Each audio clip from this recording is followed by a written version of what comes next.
Assalamualaikum warahmatullahi wabarakatuh. Welcome back my YouTube channel. Kali ini kita akan membahas tentang materi unsur, lambang unsur, dan rumus kimia. Jangan lupa subscribe, like, komen, dan share. Terima kasih. Nah, kalau kita bicara suatu zat, ya, ternyata ada perbedaan. Ada zat yang bisa diuraikan dan ada juga zat yang tidak bisa diuraikan. Apa saja itu? Unsur dan senyawa. Apa perbedaan antara kedua zat ini? Kalau unsur, zat tunggal yang tidak dapat diuraikan lagi menjadi zat lain yang lebih sederhana dengan reaksi kimia biasa. Contohnya tembaga, emas, besi, dan lain-lain. Sedangkan senyawa adalah gabungan dari beberapa unsur, artinya zat yang dapat diuraikan. Ingat ya, zat yang dapat diuraikan. Contoh H2O. H2O dapat diuraikan menjadi hidrogen dan oksigen. NaCl dapat diuraikan menjadi natrium dan klorin. Serta gula dapat diuraikan menjadi karbon, hidrogen, dan oksigen. Selanjutnya perkembangan lambang unsur. Lambang unsur menurut pendapat para ahli kimia pada abad pertengahan, lambang unsur berupa lambang dari macam-macam alat atau benda seperti pada gambar ini. Ternyata lambang tersebut sulit dimengerti orang. Selanjutnya perkembangan yang kedua, lambang unsur menurut pendapat John Dalton 1766 sampai 1844. Lambang unsur berupa lingkaran seperti pada gambar. Lambang-lambang unsur menurut Dalton ini kurang praktis apabila digunakan untuk menuliskan zat yang majemuk. Lambang unsur menurut pendapat John Jacob Berzelius, lambang unsur sekarang digunakan adalah seperti yang diusulkan oleh John Jacob Berzelius pada tahun 1779 sampai 1848. Ketentuan penulisan lambang unsur yaitu lambang unsur yang terdiri atas satu huruf maka penulisannya harus menggunakan huruf kapital. Lambang unsur yang terdiri atas dua huruf maka penulisannya yaitu huruf pertama harus menggunakan huruf kapital dan huruf keduanya harus menggunakan huruf kecil. Seperti pada tabel berikut ini. Litium yaitu lambangnya Li, natrium lambangnya Na, magnesium lambangnya Mg, dan seterusnya bisa dilihat pada sistem periodik unsur. Selanjutnya unsur logam dan non-logam. Dalam kehidupan sehari-hari banyak sekali benda yang terdiri dari unsur yang berguna bagi kehidupan kita. Unsur yang ditemukan dapat dibagi menjadi 3 golongan: logam, non-logam, serta semi-logam. Apa perbedaan antara logam dan non-logam? Logam berwujud padat pada suhu kamar, kecuali raksa, sedangkan non-logam ada yang berupa zat padat, cair, atau gas pada suhu kamar. Logam mengkilap jika digosok, sedangkan non-logam tidak mengkilap jika digosok kecuali intan atau karbon. Logam merupakan konduktor yang baik, sedangkan non-logam bukan konduktor yang baik. Logam dapat ditempa atau direnggangkan, sedangkan non-logam umumnya rapuh, terutama yang berwujud padat. Logam penghantar panas yang baik, sedangkan non-logam bukan penghantar panas yang baik. Selanjutnya kita lihat contoh kegunaan unsur di alam. Nah, contohnya natrium, merupakan bahan untuk membuat lampu natrium. Senyawa natrium digunakan untuk garam dapur. Selanjutnya unsur strontium. Senyawa strontium digunakan untuk membuat warna merah pada kembang api dan bahan untuk pembuatan cat kering. Magnesium, paduannya digunakan untuk bahan bodi pesawat. Seiring dengan berkembangnya desain dan teknologi pesawat terbang yang semakin canggih, kebutuhan akan material yang makin baik juga semakin meningkat. Dari awal diciptakan pesawat terbang dengan menggunakan bahan kayu hingga aluminium. Nah, aluminium digunakan hampir 80% dari keseluruhan penggunaan material struktur. Selain aluminium alloy, apalagi ada titanium. Ada titanium, steel alloy atau baja paduan, serta komposit. Kriteria pemilihan bahan untuk pesawat terbang yaitu diperhatikan efisiensi kekuatan statis, kelelahannya, ketangguhan dan perambatan retak, sifat korosi, kestabilan terhadap lingkungan. Kemudian diperlukan juga kriteria yang tidak kalah penting terkait produksi dan biaya, kemudahan mendapatkan serta mudah dikerjakan, harga material, serta karakteristik pembuatannya. Dan ternyata unsur di alam sangat banyak manfaatnya bagi kita, baik logam maupun non-logam, serta semi-logam. Selanjutnya pembahasan kita tentang rumus molekul. Apa sih itu rumus molekul? Rumus molekul adalah rumus yang menyatakan jenis dan jumlah atom yang membentuk molekul senyawa. Ada rumus molekul unsur dan rumus molekul senyawa. Kita bahas satu persatu. Rumus molekul unsur adalah rumus yang menyatakan gabungan atom-atom yang sama yang membentuk molekul. Terbagi dua, ada molekul diatomik dan molekul poliatomik. Molekul diatomik adalah molekul yang terbentuk dari dua atom yang sama. Contohnya, oksigen, rumus molekulnya O2. Nitrogen, rumus molekulnya N2. Hidrogen, rumus molekulnya H2. Sedangkan molekul poliatomik adalah tiga atom yang sama atau lebih bergabung membentuk sebuah molekul. Contohnya ozon, jenis molekulnya triatomik. Fosfor, jenis molekulnya tetraatomik. Selanjutnya rumus molekul senyawa menyatakan rumus senyawa yang tersusun atas dua atom atau lebih yang berbeda yang membentuk molekul. Contohnya CO2 memiliki satu atom C dan dua atom O. H2O memiliki dua atom H dan satu atom O. NO memiliki satu atom N dan satu atom O. NO2 memiliki satu atom N dan dua atom O. Bagaimana cara menentukan jumlah unsur atau molekul? Contoh soal, berapakah jumlah seluruh atom dalam 4 molekul air? Jadi 4 molekul air ditulis dengan 4H2O. Artinya 4 dikali 2 atom H dan 4 dikali 1 atom O. Jadi artinya 4 molekul air tersusun atas 12 atom. Rumus kimia terbagi menjadi dua, yaitu rumus empiris dan rumus molekul. Rumus empiris merupakan rumus yang paling sederhana dari suatu molekul yang menunjukkan perbandingan atom-atom penyusun molekul. Contohnya, perbandingan jumlah atom C dan H dalam C3H6. 3:6. Artinya di sini kita perkecil lagi perbandingannya, yaitu 1:2. Jadi, rumus empiris C3H6 adalah CH2. Rumus molekul merupakan perbandingan mol paling sederhana dan bilangan bulat.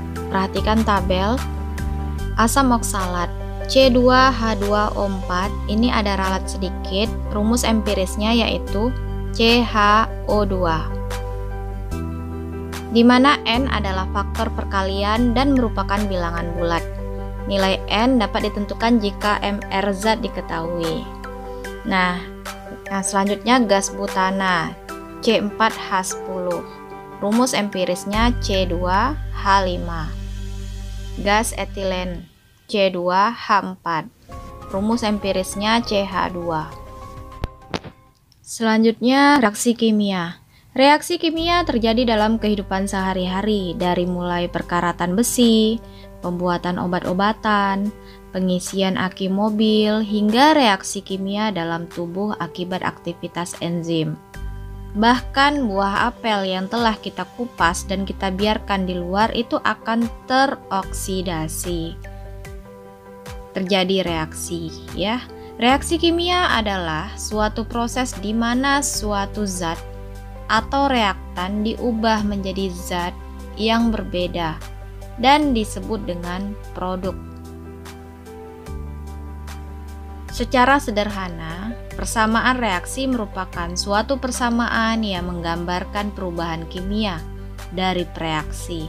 artinya zat-zat yang bereaksi menjadi produk, yaitu zat baru atau hasil reaksi.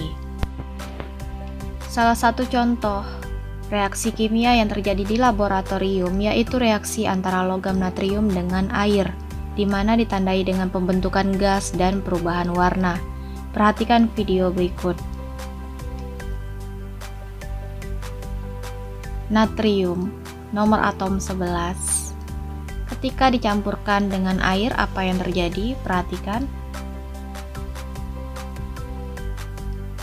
Timbul warna, timbul gas-gas ya. Berubah warna menjadi warna merah muda dan menimbulkan api dan letupan. Artinya di sini dia bereaksi. Ada perubahan kimia yang terjadi. Apa reaksinya? Yaitu 2Na dalam bentuk solid bereaksi dengan 2H2O dalam bentuk liquid, menghasilkan 2NaOH dalam bentuk liquid dan gas. Kesimpulannya, reaksi logam natrium dengan air disebut dengan reaksi eksoterm, karena dalam reaksi tersebut timbul energi panas dan percikan api. Yang kedua, larutan menjadi merah karena dari reaksi logam natrium dengan air dihasilkan NaOH yang merupakan basa, sehingga bereaksi dengan penoftalin dan dihasilkan warna pink. Contoh selanjutnya tentang perubahan reaksi kimia yaitu terbentuknya endapan. Perhatikan video berikut ini.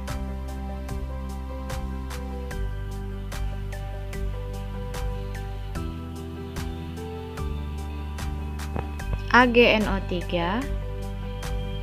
dimasukkan ke dalam gelas kimia, dicampurkan dengan NaCl, terjadi endapan putih. Kesimpulannya, reaksi ini dimulai dengan masukkan AgNO3 ke dalam tabung reaksi, selanjutnya ditambah 2 ml larutan NaCl ke dalam tabung reaksi. Maka terjadilah reaksi kimia dengan ditandai terbentuknya endapan putih di bagian atas larutan. Adapun reaksinya yaitu AgNO3 bereaksi dengan NaCl menghasilkan AgCl dan NaNO3.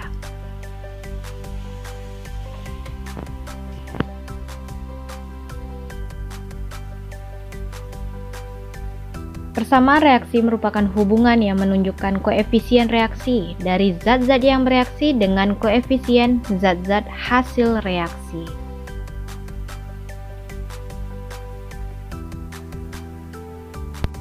Dari percobaan natrium bereaksi dengan air, yaitu reaksinya 2Na dalam bentuk padatan bereaksi dengan 2H2O dalam bentuk liquid menghasilkan 2NaOH dalam bentuk larutan dan H2 dalam bentuk gas.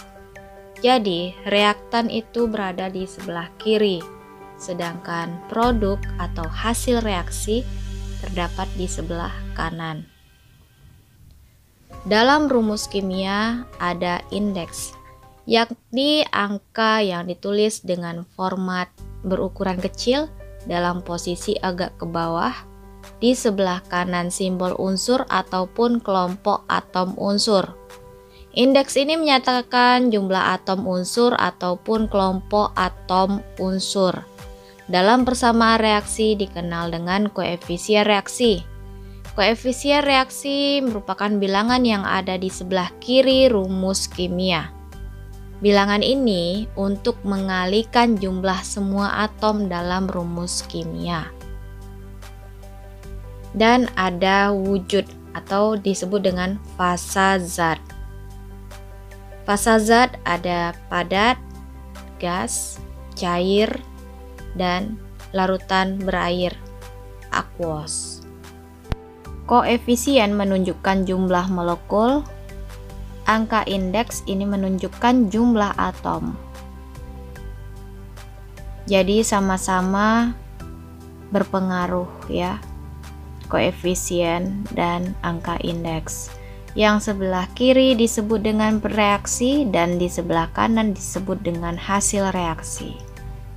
1 molekul C3H8 bereaksi dengan 5 molekul O2 menghasilkan 3 molekul CO2 dan 4 molekul H2O. Yang bisa diotak-atik atau yang bisa diubah-ubah yaitu koefisien reaksi. Angka indeks tidak boleh diubah-ubah. Jadi dalam penyetaraan reaksi yang kita perhatikan yaitu koefisien reaksi. Sebelah kiri dan sebelah kanan itu harus sama. Tata nama senyawa anorganik terbagi menjadi tata nama senyawa biner, poliatomik, asam, dan basa. Senyawa biner adalah senyawa yang dibentuk dari 2 unsur yang berasal dari 1 unsur logam dan 1 unsur non-logam, atau dari 2 unsur non-logam. Unsur logam dalam senyawa biner biasanya merupakan kation atau disebut dengan ion positif, sedangkan unsur non-logam dalam senyawa biner berupa anion atau disebut dengan ion negatif. Pada tabel ini merupakan beberapa kation dari logam.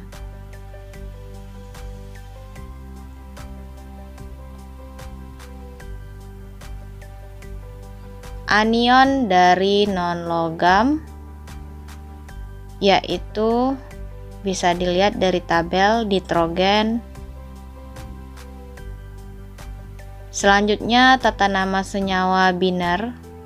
Penamaan dimulai dari nama kation diikuti dengan nama anion non-logam. NaCl disebut dengan natrium klorida, MgF2 magnesium fluorida. Untuk logam yang dapat membentuk beberapa kation dengan muatan yang berbeda, maka muatan kationnya dinyatakan dengan angka Romawi. Sebagai contoh senyawa FeO dan Fe2O3. Kation besi pada FeO adalah Fe2+. Karena untuk menetralkan anion pada O, maka disebut dengan besi 2 oksida, dan kation pada Fe2O3 adalah Fe3+. Karena untuk menetralkan anion dari O, maka disebut dengan besi 3 oksida. Senyawa biner dari non-logam dan non-logam, penamaan senyawa mengikuti urutan berikut ini. Contohnya HCl, asam klorida, NH3 disebut dengan amonia.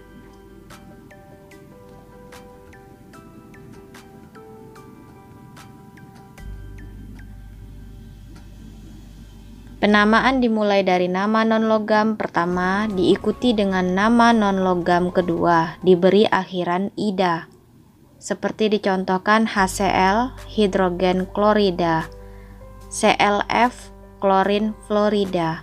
Jika 2 jenis logam dapat membentuk lebih dari 1 jenis senyawa, maka digunakan awalan dari bahasa Yunani sesuai angka indeks dalam rumus kimia. 1 mono, 2 di, 3 tri, 4 teta, 5 penta, 6 heksa, 7 hepta, 8 okta, 9 nona, 10 deka. 4 itu tetra ya, bukan teta, tetra. Contoh rumus kimia dari CO, karbon monoksida, CO2, karbon dioksida, NO, nitrogen oksida, NO2, nitrogen dioksida. Tata nama Yupak tidak perlu digunakan untuk senyawa yang memiliki nama umum sebagai contoh H2O, NH3, N2H4. Senyawa yang mengandung ion poliatom. Nama ion poliatom dan namanya yaitu contohnya ya ion NH4+, poliatom amonium, ion poliatom Br-omin, hipobromid. Untuk senyawa yang terdiri dari kation logam dan anion poliatom, penamaan dimulai dari nama kation logam diikuti nama anion poliatom. Contohnya NaOH, natrium hidroksida. Untuk senyawa yang terdiri dari kation poliatom dan anion monoatom atau poliatom, penamaan dimulai dari nama kation diikuti anion monoatom atau poliatom. Contoh NH4Cl, amonium klorida.